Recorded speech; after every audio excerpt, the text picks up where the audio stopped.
तो चलिए आज अपना लोग बात करते हैं ऑर्गेनिक रिएक्शन के बारे में। ठीक है, तो आज का अपना लोग का हेडिंग क्या रहने वाला है?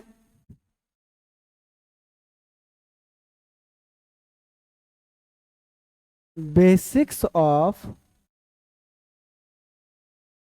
Organic reaction. ठीक ना? चलिए देखिए, अगर हम बात करें नॉर्मल किसी रिएक्शन का, तो होता क्या है कि जनरली जो रिएक्शन में पार्टिसिपेट करता है उसको अपना लोग क्या बोलते हैं? रिएक्टेंट। और जो फाइनली बन के तैयार होता है उसको क्या बोलते हैं? प्रोडक्ट। अगर जनरल रिएक्शन का बात करें, ठीक है, तो जो रिएक्शन में पार्टिसिपेट करता है रिएक्टेंट कहलाता है, और जो बन के तैयार होता है उसको अपना लोग क्या बोलते हैं? प्रोडक्ट। ठीक है, हाँ। यहाँ पर अगर बात करें तो रिएक्टेंट क्या होता है? जो takes part in a chemical reaction. ठीक ना? और ये क्या होता है? प्रोडक्ट क्या होता है? Formed as a result of chemical reaction. ठीक है, तो अब ऐसा तो है नहीं कि ये रिएक्टेंट सीधे अपने आप प्रोडक्ट में कन्वर्ट हो जाएगा, नहीं। अगर यहाँ पर रिएक्टेंट है तो रिएक्टेंट में पहले से कोई ना कोई बॉन्ड होगा। ठीक है, और जब तक पहले वाला बॉन्ड टूटेगा नहीं तो फिर नया बॉन्ड कैसे बनेगा? और नया बॉन्ड नहीं बनेगा तो फिर प्रोडक्ट कैसे तैयार होगा?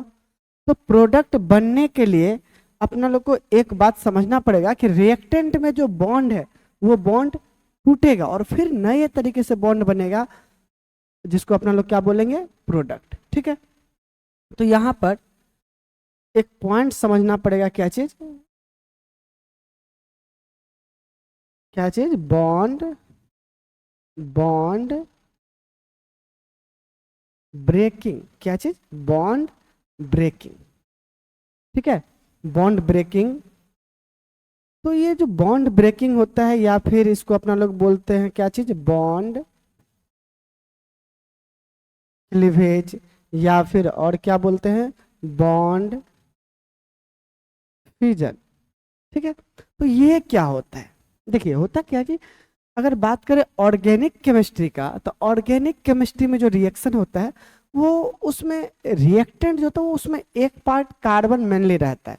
तो अगर हम यहाँ पर बॉन्ड ब्रेकिंग का बात करें तो देखिए, एक सबस्ट्रेट अपना लोग लेते हैं जिसमें क्या लेते हैं? एक पार्ट लेते हैं कार्बन, और ये मानते हैं कार्बन किसी ग्रुप से जुड़ा हुआ कोई इस साइड है। ठीक है, और इसी में अपना लोग बॉन्ड ब्रेकिंग देखेंगे कि यहाँ पर जो ये बॉन्ड है ये कैसे ब्रेक करता है। ठीक है, तो होता क्या है, अगर हम इस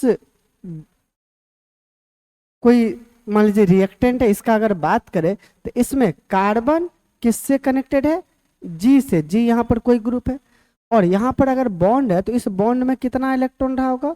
2 इलेक्ट्रॉन, एक कार्बन का और दूसरा जी का। हाँ या ना? तो अब अगर ये बॉन्ड ब्रेक होगा तो बॉन्ड ब्रेक कितने तरीके से हो सकता है? हुँ? हो सकता है कि ये जो दोनों इलेक्ट्रॉन है वो किसी एक के साइड आ जाए, या तो ग्रुप के साइड आ जाए या फिर कार्बन के साइड। एक पॉसिबिलिटी और क्या हो सकता है कि कार्बन का इलेक्ट्रॉन कार्बन के पास और ग्रुप का इलेक्ट्रॉन ग्रुप के पास। ठीक है, तो देखते हैं बॉन्ड ब्रेकिंग। इस हिसाब से जो ये बॉन्ड ब्रेकिंग है, ठीक है, चलिए, बॉन्ड ब्रेकिंग है ये कितने टाइप का? 2 टाइप का। एक होमोलैटिक बॉन्ड क्लीवेज, और दूसरा क्या हो जाएगा? Heterolytic bond cleavage. ठीक है, अब देखिए होमोलाइटिक बॉन्ड क्लीवेज में हम क्या बोलते हैं? होमोलाइटिक नाम से भी आपको क्लियर होगा, होमोलाइटिक, इसमें क्या होता है, अपना इलेक्ट्रॉन अपने पास रह जाता है। जैसे अगर हम यहाँ पे बात करें, कार्बन किससे कनेक्टेड था, ग्रुप से, और अगर हम यहाँ पे बात करें तो क्या होता है, इस बॉन्ड में दो इलेक्ट्रॉन है, एक कार्बन का और दूसरा इस जी का। तो होना क्या होता है इसमें, इसमें होमोलाइटिक बॉन्ड फिजन में अपना इलेक्ट्रॉन अपने पास, यानी कि ग्रुप का इलेक्ट्रॉन ग्रुप के पास और कार्बन का इलेक्ट्रॉन कार्बन के पास। आप यहाँ पर देखे होंगे कि ये हम इस टाइप के एरो का यूज किए हैं, इस टाइप के एरो का यूज, ठीक है। और इस एरो को बोलते हैं क्या चीज, क्या बोलते हैं, फिश हुक एरो, ठीक है। और ये एरो जो है, ये वाला एरो क्या बताता है, movement of one electron single electron, movement of single electron. और एक और तरह का एरो होता है, वो क्या होता है, देखिए यहाँ पे एक होता है ये वाला, इस टाइप का, ठीक है। और इस एरो को क्या बोलते हैं अपना लोग, इसको बोलते हैं करली एरो। देखिए क्या बोलते हैं, करली एरो, ठीक है। और ये एरो क्या बताता है, मूवमेंट ऑफ टू इलेक्ट्रॉन, कितना इलेक्ट्रॉन, टू इलेक्ट्रॉन। अभी हम कौन सा एरो यूज किए हुए यहाँ पे, होमोलाइटिक बॉन्ड क्लीवेज में, यस, फिश हुक एरो। कौन सा एरो, फिश हुक एरो, यानी कि ये क्या बता रहा है, मूवमेंट ऑफ सिंगल इलेक्ट्रॉन। इसीलिए ग्रुप का इलेक्ट्रॉन ग्रुप के पास और कार्बन का इलेक्ट्रॉन कार्बन के पास, ठीक है। अच्छा, ये तो होमोलाइटिक केस में ऐसा होगा। सर हेट्रोलाइटिक में क्या होगा, यहाँ पर देखिए, यहाँ पर क्या होगा कि ये जो कार्बन के साथ ये जो ग्रुप है, ठीक है, तो यहाँ पर भी इस बॉन्ड में भी कितना इलेक्ट्रॉन है बताइए, दो इलेक्ट्रॉन, एक कार्बन का और दूसरा जी का, ठीक है। तो यहाँ पर क्या होने वाला है कि एक पॉसिबिलिटी कि बॉन्ड का दोनों इलेक्ट्रॉन ग्रुप के पास चला जाए, एक पॉसिबिलिटी, ठीक। और दूसरा पॉसिबिलिटी क्या है बताइए, बिल्कुल सही सोच रहे हैं आप, क्या, यस, हाँ, कार्बन और इस जी में यहाँ पर जो दो इलेक्ट्रॉन है, दोनों इलेक्ट्रॉन किसके पास, कार्बन के पास। आ रहा है समझ में क्या, तो चलिए एक काम करते हैं अपना लोग, एक एक करके पहले होमोलाइटिक और फिर हेट्रोलाइटिक डिस्कस करते हैं। क्या आपको इतना समझ में आया कि होमोलाइटिक में क्या होने वाला है, यस, अपना इलेक्ट्रॉन अपने पास, क्या होने वाला है होमोलाइटिक में बताइए, हाँ, क्या होने वाला है, अपना इलेक्ट्रॉन अपने पास, बिल्कुल, मतलब एकदम ईमानदारी वाला बात होने वाला है यहाँ पे ना। और हेट्रोलाइटिक में क्या होने वाला, आप दोनों जगह देख रहे होंगे, यहाँ पर बॉन्ड का दोनों इलेक्ट्रॉन ग्रुप के पास और यहाँ पर बॉन्ड का दोनों इलेक्ट्रॉन कार्बन के पास। यानी कि क्या होने वाला है इस दोनों केस में, इस दोनों केस में क्या होने वाला है, अपना इलेक्ट्रॉन भी दूसरे के पास, बिल्कुल आ रहा होगा आपको समझ में, ठीक ना। तो चलिए, तो क्या देखते हैं, होमोलाइटिक बॉन्ड क्लीवेज, क्या देखते हैं, हाँ,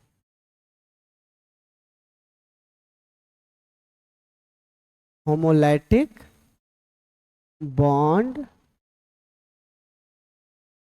क्लीवेज। अच्छा एक बात पता है आपको, होमोलाइटिक बॉन्ड क्लीवेज को ही अपना लोग क्या बोलते हैं, होमोलाइसिस बोलते हैं। क्या बोलते हैं, होमोलाइसिस।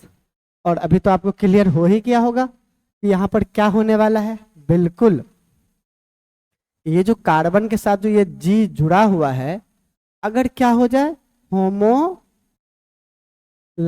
हो जाए, तो क्या होने वाला है, बॉन्ड का दोनों इलेक्ट्रॉन किसी एक तरफ नहीं, जी का जी के पास और कार्बन का कार्बन के पास, ऐसा ही होगा ना, बिल्कुल। और इस वजह से सोचिए क्या बनने वाला है, देख लीजिए, ऐसा कुछ बनने वाला है, हाँ या ना, ऐसा कुछ बनने वाला है ना।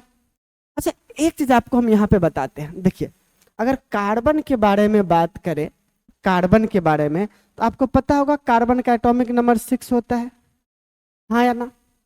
तो फिर इसका 1s2, 2s2 और 2p2 ये इलेक्ट्रॉनिक कन्फिग्रेशन।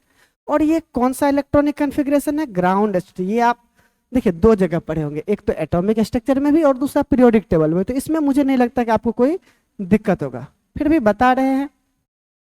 देखिए अगर हम यहाँ पे बात करें एस का, वैलेंस सेल का, तो वैलेंस सेल में जो ये एस सब सेल यहाँ पर कितना इलेक्ट्रॉन है? 2। और पी सब सेल में 3 ऑर्बिटल होता है ना, तो एक एक करके पहले भरेंगे इस तरह से। आप यहाँ पर देख पा रहे होंगे कि ग्राउंड स्टेट में जो अनपेयर्ड इलेक्ट्रॉन है वो कितना है? 2 इलेक्ट्रॉन। लेकिन आपको भी पता है कि कार्बन 4 बॉन्ड बनाता है, हाँ या ना? तो अनपेयर्ड इलेक्ट्रॉन यहाँ पे 2 ही दिख रहा है, और बनाता है कार्बन कितना बॉन्ड? 4 बॉन्ड। तो फिर क्या करें? तो इसको एक्साइटेड करना पड़ेगा। क्या करना पड़ेगा? एक्साइटेड, यानी कि यहाँ पर जो एक इलेक्ट्रॉन है वो एक इलेक्ट्रॉन इससे ऑर्बिटल में आ जाएगा, ठीक है ना? तो चलिए क्या करना पड़ेगा? एक्साइटेड। तो एक्साइटेड स्टेट में जो इसका इलेक्ट्रॉनिक कॉन्फ़िगरेशन होगा वो 1s2, ठीक है। और ये जो 2s और 2p है, s में 1 ऑर्बिटल और p में 3 ऑर्बिटल। तो यहाँ पर तो पहले से ही 2 अनपेयर्ड इलेक्ट्रॉन है, और यहाँ पर जो 2 इलेक्ट्रॉन था तो वो एक इलेक्ट्रॉन यहाँ आ गया, यानी कि s में 1 और p में 3, दिख रहा है ना? और यहाँ पर अनपेयर्ड इलेक्ट्रॉन कितना हो गया? 4। समझे बात को? अनपेयर्ड इलेक्ट्रॉन कितना? 4 इलेक्ट्रॉन। इस वजह से अपना लोग क्या बोलते हैं? इस वजह से अपना लोग क्या बोलते हैं कि कार्बन का कोवैलेंसी कितना होता है? 4। यानी कि कार्बन कितना बॉन्ड बनाता है? 4 बॉन्ड। अच्छा एक बात और, एक बात, अगर आपसे हम एक सवाल पूछे, क्या बताइए तो, नंबर ऑफ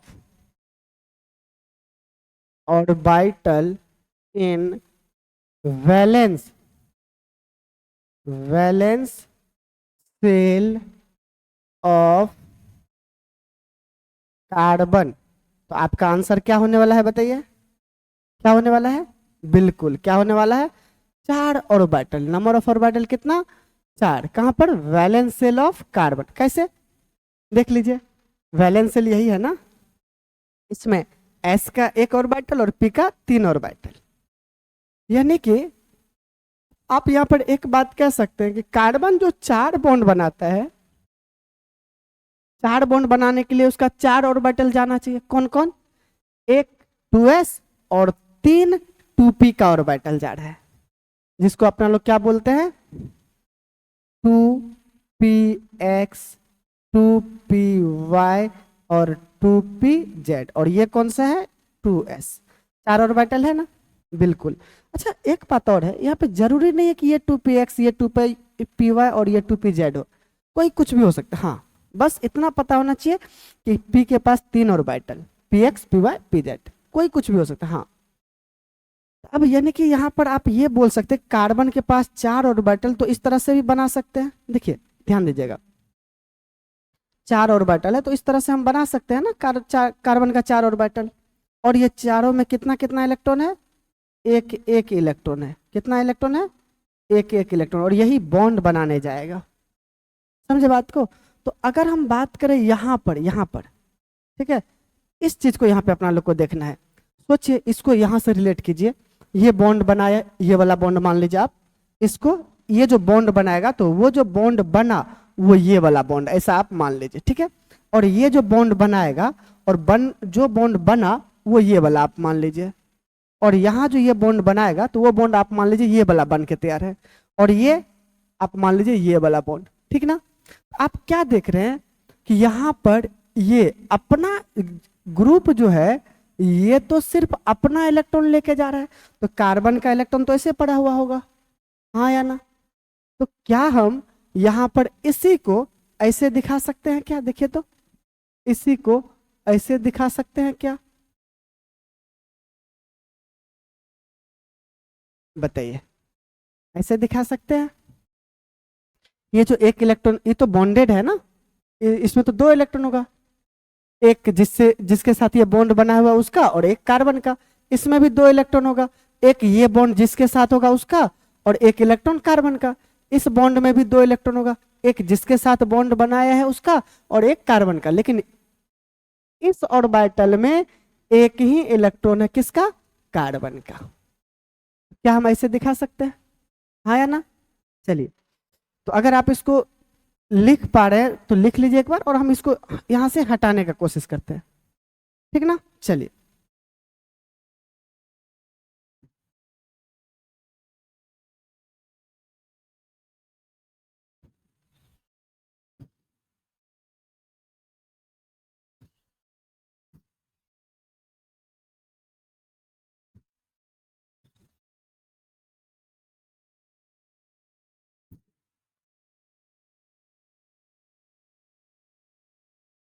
हाँ तो हम बात कर रहे थे किसका? होमोलाइटिक बॉन्ड क्लीवेज का ना। यहाँ पर ये जो अपना बन के तैयार हुआ है, इसी को अपना लोग क्या बोलते हैं? Carbon free radical. ठीक है, हाँ मतलब फ्री रेडिकल इस अनपेयर्ड इलेक्ट्रॉन की वजह से अपना लोग फ्री रेडिकल बोलते हैं। जैसे इसको जी फ्री रेडिकल बोलेंगे, अगर H पर डॉट हो यानी कि एक इलेक्ट्रॉन हो तो H फ्री रेडिकल बोलेंगे। जैसे ये क्लोरीन फ्री रेडिकल, ये ब्रोमीन फ्री रेडिकल, ये हाइड्रोजन फ्री रेडिकल। उसी तरह कार्बन पर है तो कार्बन फ्री रेडिकल, ठीक ना? चलिए, तो अब एक बात आता है कि सर इसको और कैसे कैसे अपना लोग रिप्रेजेंट कर सकते हैं। ठीक है, तो अभी एक और बात, सम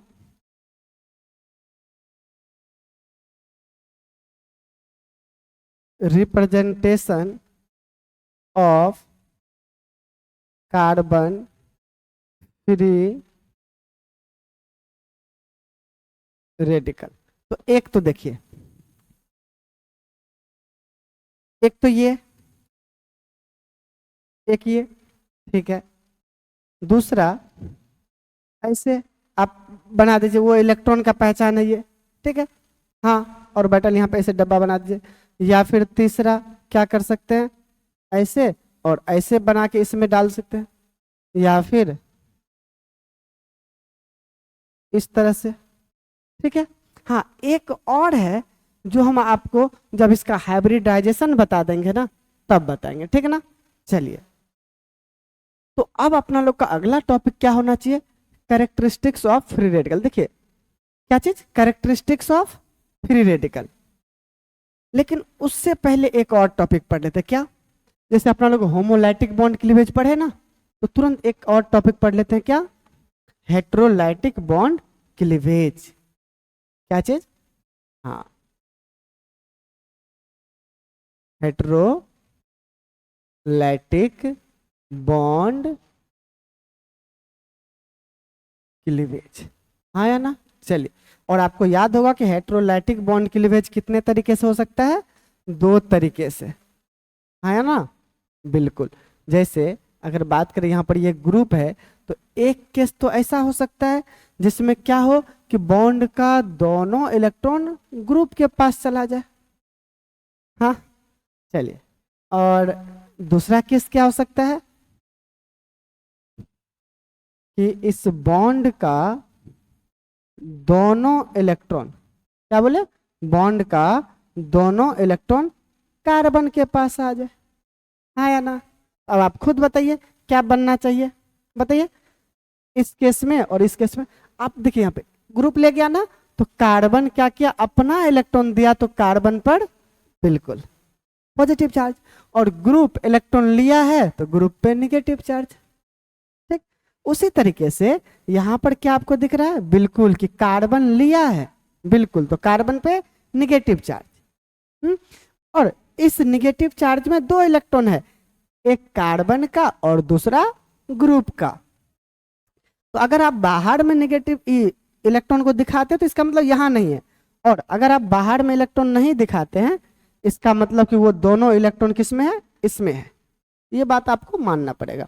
दूसरा, और ग्रुप इलेक्ट्रॉन दिया है ना, तो ग्रुप पे कौन चार्ज? पॉजिटिव। बोलिए कोई दिक्कत? तो इसको अपना लोग बोलते हैं क्या चीज? हेट्रोलाइसिस। क्या बोलते हैं? हेट्रोलाइसिस। और यहां पर आप देख रहे होंगे कार्बन पे पॉजिटिव आया, और पॉजिटिव चार्ज को क्या बोलते हैं? कैटायन। और वो कैटायन कार्बन पे है ना, तो क्या बोलेंगे?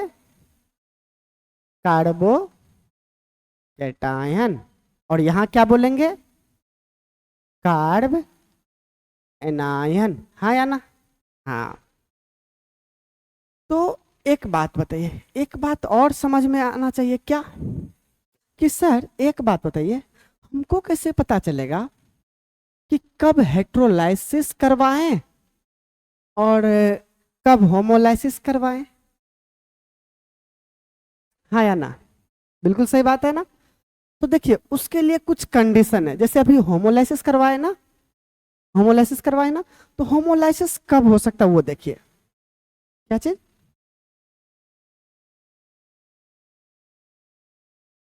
Condition for homolysis. ठीक है, तो इसके लिए पहला कंडीशन क्या है कि in in presence of non polar solvent. देखिए अभी सॉल्वेंट आप पढ़िएगा, सॉल्वेंट एक टॉपिक आएगा जिसमें आप ये पढ़िएगा कि सॉल्वेंट क्या होता है। ठीक है, कितने टाइप का होता है, उसी में आपको एक टाइप आएगा नॉन पोलर सॉल्वेंट। अगर हम इसके एग्जाम्पल का बात करें तो like CH2 carbon disulphide non polar solvent का एग्जाम्पल है। ठीक है, उसके बाद CCl4 नॉन पोलर सॉल्वेंट का एग्जाम्पल है। उसी तरह बेंजीन, बेंजीन ठीक है, नॉन पोलर सॉल्वेंट का एग्जाम्पल है। ठीक है, उसी तरह साइक्लोहेक्सेन नॉन पोलर सॉल्वेंट का बात एग्जाम्पल है। Normal hexane non polar solvent का एग्जाम्पल इट से। मतलब अगर रिएक्शन में देखिए पहचानना कैसे है कि अगर कोई रिएक्शन हो रहा है और रिएक्शन में सॉल्वेंट हो, ठीक है, और सॉल्वेंट कैसा हो? नॉन पोलर सॉल्वेंट हो, तो एक आइडिया लगता है कि रिएक्टेंट में क्या चीज? रिएक्टेंट में जो बॉन्ड ब्रेकिंग होगा, बॉन्ड ब्रेकिंग होगा, वो होमोलाइसिस हो सकता है। क्या हो सकता है? होमोलाइसिस हो सकता है। समझे बात को? हाँ, ये आइडिया मिलता है इससे देख के कि अच्छा नॉन पोलर सॉल्वेंट है तो एक चांस बनता है कि होमोलाइसिस हो जाए। ठीक है, यहाँ से जरूर नहीं कि हर बार होमोलाइसिस हो, जरूर नहीं है। हाँ, लेकिन इससे एक आइडिया लगता है कि होमोलाइसिस अपना लोग सोच सकते थे। फायदा मिला कि नहीं मिला? ठीक है, अच्छा दूसरा और क्या कंडीशन है? दूसरा कंडीशन है in in presence of sunlight. ठीक है, सनलाइट, सनलाइट के प्रेजेंस में भी होमोलाइसिस होमोलाइसिस होने का चांस होता है। हाँ, हो जब भी सनलाइट दिया हुआ रहेगा ना तो आपको होमोलाइसिस करवाना है। ठीक है, हाँ, और भी कुछ कंडीशन है। एक कंडीशन है at high temperature, high temperature पर भी आपको होमोलाइसिस करवाने का चांस मिलेगा। ठीक है, हाँ, और क्या है? और क्या है? In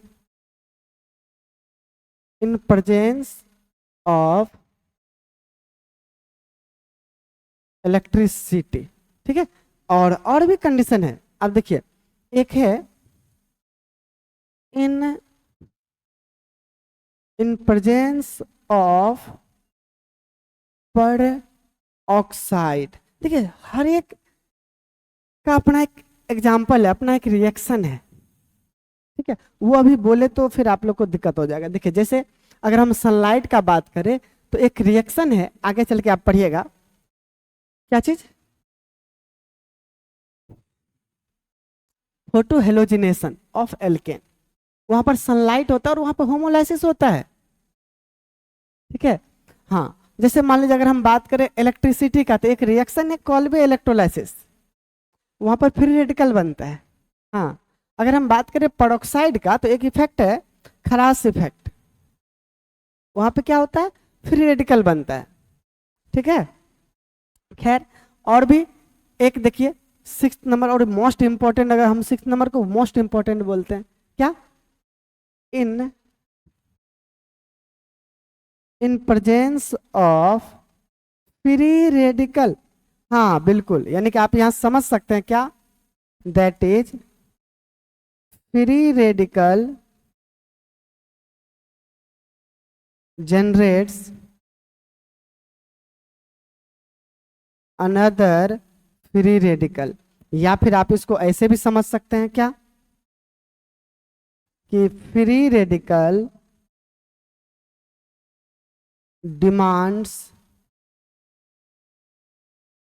another free radical. देखिए एक्चुअल में होता है कि जैसे फ्री रेडिकल अगर किसी रिएक्शन में लाए हैं आप, तो उस फ्री रेडिकल के हेल्प से दूसरा फ्री रेडिकल ही बनेगा, क्योंकि फ्री रेडिकल को फ्री रेडिकल ही चाहिए, तो वो फ्री रेडिकल ही बनाएगा। और ये अभी जितना भी पॉइंट लिखे हैं ना, इसको आप इससे भी समझ सकते हैं, किससे, नो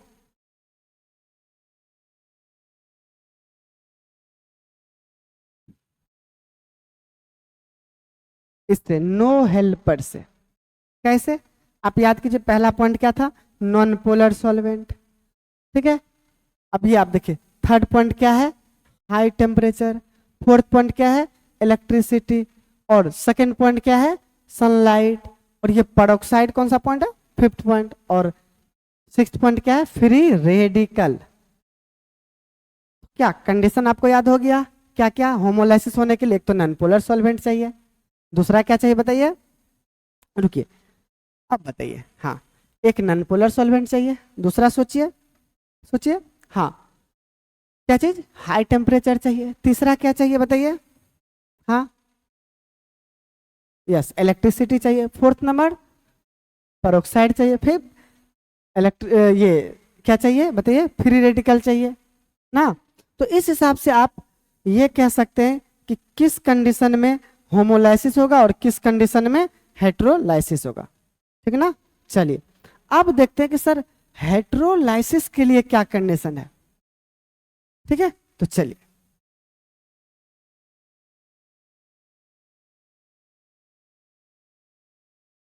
कंडीशन फॉर हेट्रोलाइसिस।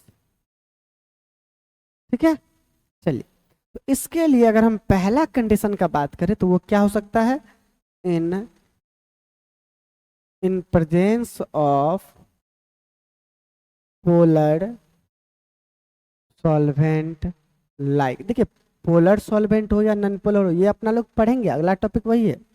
ठीक है, तो पोलर सॉल्वेंट लाइक अभी हम आपको बता देते हैं, जैसे कि वाटर आपका पोलर सॉल्वेंट है। ठीक है, अल्कोहल पोलर सॉल्वेंट है। ठीक है, एसीटोन, एसीटोन आपका पोलर सॉल्वेंट है। ठीक है, इसको अपना लोग क्या बोलते हैं, DMK बोलते हैं। उसी तरह और भी है, DMF है, DMA है, ETC बहुत सारा है, ये शॉर्ट फॉर्म है। ये जब अपना लोग सॉल्वेंट पढ़ेंगे ना, तो आराम से पता चल जाएगा। ठीक है, उसी तरह और क्या कंडीशन है, at low temperature, low temperature पे क्या होने का चांस है, हेट्रोलाइसिस। और क्या कंडीशन है, in acid base reaction, acid base reaction में भी बिल्कुल हेट्रोलाइसिस होता है। ठीक है, और फोर्थ नंबर पे क्या, हाँ बिल्कुल in in presence of ion, ion demands ion. जिस तरह से free radical demands another free radical, similarly ion demands another ion, that is cation demands anion और एनायन डिमांड्स कैटायन। तो खैर ये आप छोटी छोटी बातें हैं जो आपको ये समझने में हेल्प करेगा कि कहाँ पे होमोलाइसिस करवाना चाहिए और कहाँ पे हेट्रोलाइसिस। ठीक है, तो चलिए, तो अभी तक देखिए अपना लोग क्या पढ़ चुके हैं कि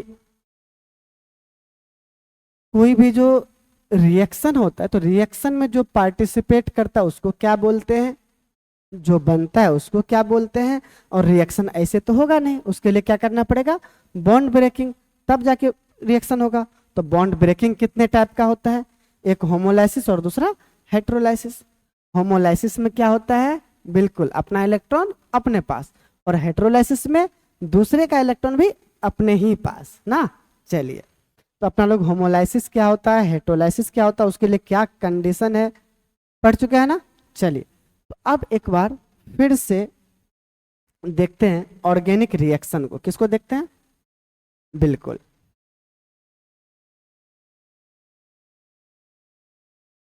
ऑर्गेनिक रिएक्शन को,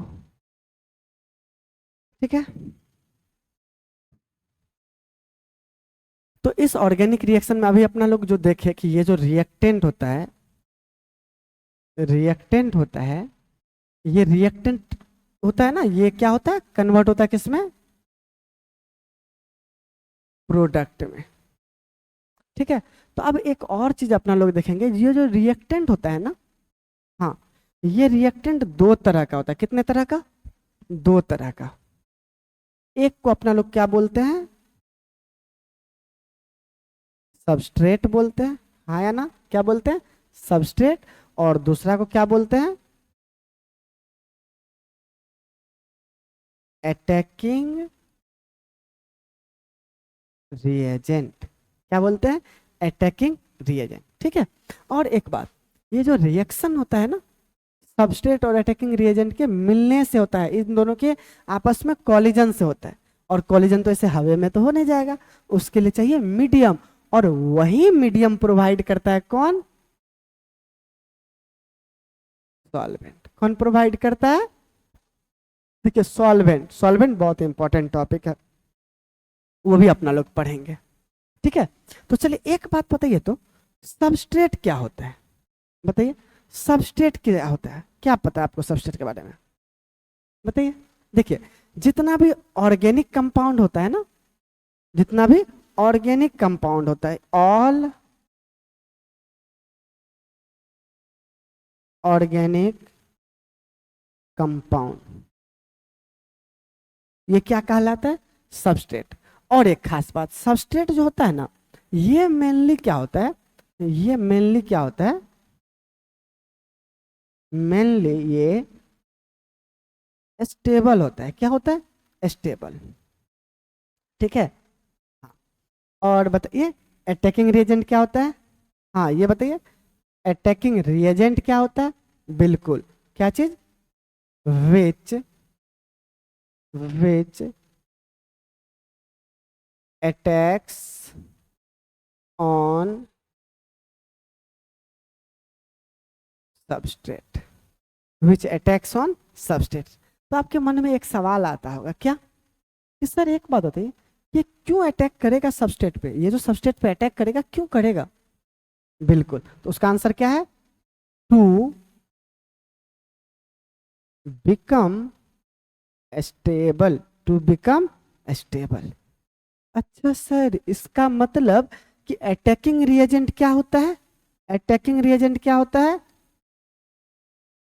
अनस्टेबल होता है क्या, बिल्कुल, क्या होता है, अनस्टेबल, इसलिए वो स्टेबल होने के लिए सबस्ट्रेट पर अटैक करता है। फिर आपके मन में सवाल आएगा, सर एक बात बताइए, अटैकिंग रिएजेंट के अनस्टेबल होने का क्या वजह हो सकता है। तो देखिए, अनस्टेबल होने का केमिस्ट्री में एक ही वजह हो सकता है, या तो इलेक्ट्रॉन ज्यादा होगा या कम होगा। हाँ, अनस्टेबल ड्यू टू ध्यान दीजिएगा, due to excess of electron, या तो एक्सेस ऑफ इलेक्ट्रॉन की वजह से अनस्टेबल होगा, या फिर डिफिशियंसी ऑफ इलेक्ट्रॉन की वजह से होगा। आया समझ में, हाँ बिल्कुल, अटैकिंग रिएजेंट जो अनस्टेबल होगा तो उसका दो ही वजह हो सकता है, या तो ज्यादा होगा इलेक्ट्रॉन, या फिर कम होगा। अगर इलेक्ट्रॉन ज्यादा हो, अगर इलेक्ट्रॉन ज्यादा हो ना, तो अपना लोग क्या बोलेंगे, वैसे अटैकिंग रिएजेंट को, हाँ क्या बोलेंगे, वैसे अटैकिंग रिएजेंट को क्या बोलेंगे, न्यूक्लियोफाइल, ठीक है। और अगर इलेक्ट्रॉन कम हो तो बिल्कुल आप सही सोच रहे हैं, इलेक्ट्रोफाइल। क्या बोलेंगे? इलेक्ट्रोफाइल बोलेंगे। आया ना कोई दिक्कत? तो यहां से अपना लोग को क्या समझ में आया? देखिए ऐसा ढांचा ना हम बहुत बार बनाने वाले हैं, ठीक है।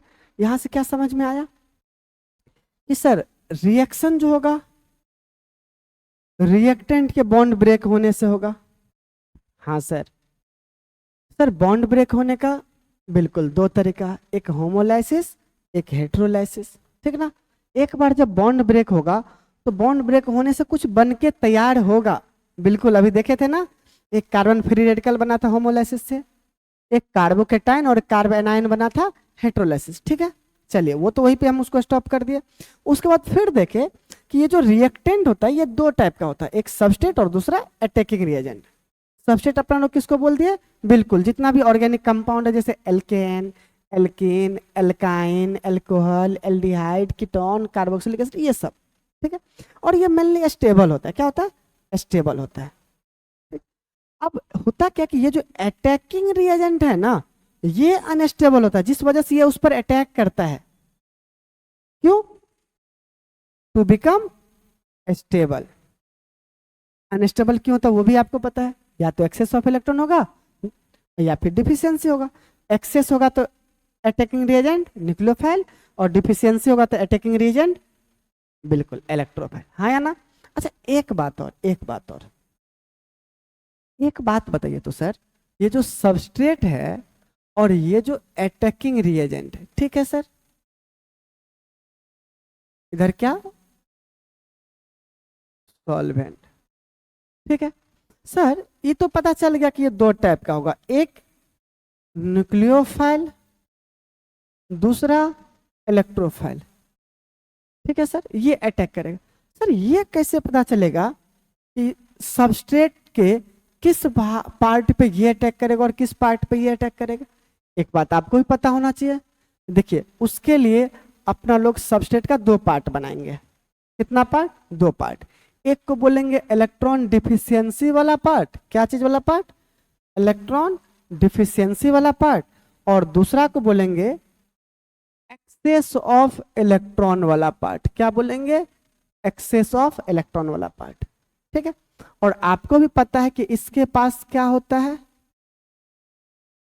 एक्सेस ऑफ इलेक्ट्रॉन होता है, और इसके पास क्या होता है? डिफिशियंसी ऑफ इलेक्ट्रॉन होता है। अब आपको आइडिया लगा होगा कि कौन कहां अटैक करने वाला है। बिल्कुल। अब एक देखिए, इसके पास इलेक्ट्रॉन ज्यादा है ना, तो कहां अटैक करेगा? अटैक ऑन इलेक्ट्रॉन, ज्यादा है ना, डिफिशियंट साइट ऑफ सबस्ट्रेट। बिल्कुल, इसके पास ज्यादा है ना, तो ये डोनेट करना चाहेगा ना, और डोनेट किसको करेगा? जिसके पास कमी होगा। तो कहां अटैक करेगा? इलेक्ट्रॉन डिफिशियंट साइट पर, ठीक। और अगर इसको अटैक करना होगा तो ये तो खुद इलेक्ट्रॉन डिफिशियंट होता है, अगर इसके पास खुद इलेक्ट्रॉन का कमी होगा तो कहां अटैक करेगा? जहां इलेक्ट्रॉन ज्यादा होगा, क्योंकि इसको वांट्स इलेक्ट्रॉन ना। बिल्कुल। तो कहां अटैक करेगा? Attack on electron rich site of substrate. हाँ, क्योंकि इसको इलेक्ट्रॉन चाहिए। तो ये कहां अटैक करेगा? कहां अटैक करेगा बताइए?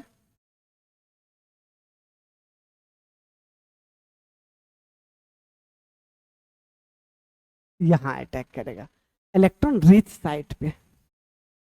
है ना? तो देखिए यहां से अपना लोग को अगला टॉपिक जो समझ में आता है कि क्या पढ़ना चाहिए sir.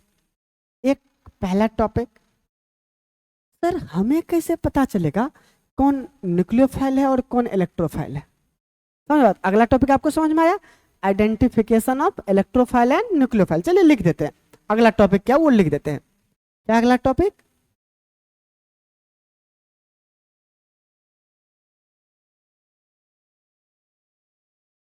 Identification of electrophile and nucleophile है ना। चलिए अच्छा सर, दूसरा टॉपिक क्या कि सबस्ट्रेट में कहाँ इलेक्ट्रॉन डेंसिटी ज्यादा है और कहाँ इलेक्ट्रॉन डेंसिटी कम है, ये कैसे पता चलेगा। तो याद कीजिए आप जीओसी में वही तो पढ़े थे, inductive effect, resonance effect, hyper conjugation, electromeric effect. उसी से तो आपको आइडिया लगा था कि सबस्ट्रेट के किस पार्ट में इलेक्ट्रॉन डेंसिटी ज्यादा और किस पार्ट में इलेक्ट्रॉन डेंसिटी कम। तो ये आपको पता है कि सबस्ट्रेट में किधर इलेक्ट्रॉन डेंसिटी कम और किधर इलेक्ट्रॉन डेंसिटी ज्यादा होगा। हाँ अच्छा, तो एक बार अगर अपना लोग इलेक्ट्रोफाइल और न्यूक्लियोफाइल आइडेंटिफाई कर लेते हैं, उसके बाद दूसरा टॉपिक क्या होने वाला है, सॉल्वेंट। क्या होने वाला है, सॉल्वेंट। ठीक है, चलिए तो आज के लिए अपना लोग यहीं पे एंड करते हैं। नेक्स्ट क्लास में देखते हैं कि identification of electrophile and nucleophile. चलिए ठीक है, बाय।